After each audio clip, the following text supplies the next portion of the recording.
Cak Imin kesal Anies Baswedan disebut sebagai kumpulan radikal yang menyebut toleransi tinggi terbukti selama Anies Baswedan memimpin DKI Jakarta sebagai gubernur pada tahun 2017 hingga 2022.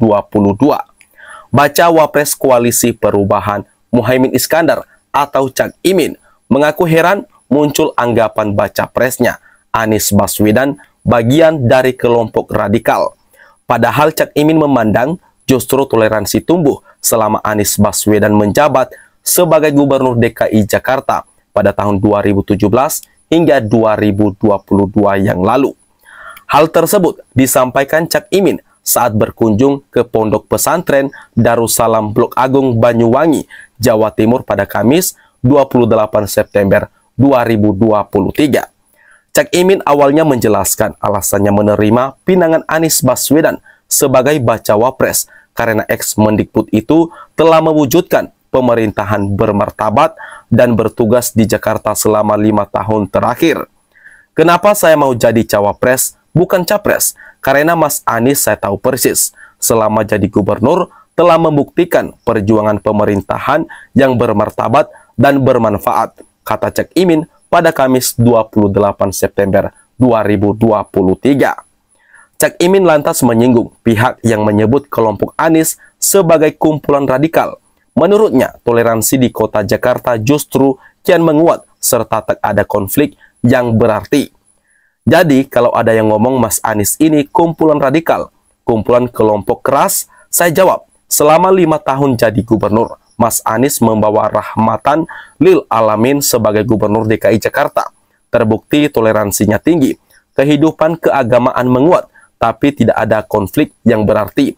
Jelasnya, Cak Imin juga mengakui saat ini serangan demi serangan terus berdatangan di kubu mereka.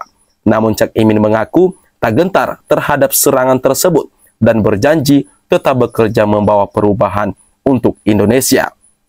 Sekarang ini banyak diserang, dianggap pro yang keras-keras. Kami berdua, siapapun, dari kalangan apapun, yang ingin membantu bergerak membawa perubahan Indonesia, dari kalangan bineka manapun, insya Allah akan jadi tunggal ika bagi kemajuan Indonesia di masa yang akan datang.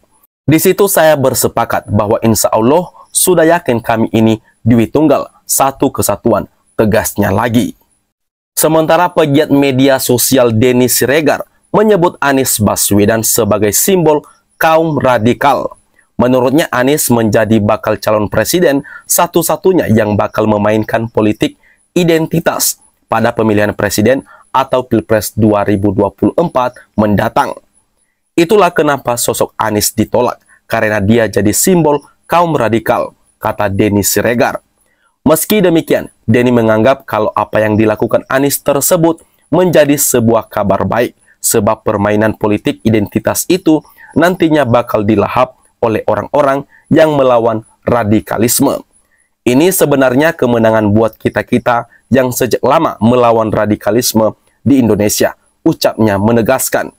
Jika Pilpres ini berlangsung dengan sehat, kita harus angkat secangkir merayakan kemenangan kita bersama, sambung Denny Siregar lagi menegaskan.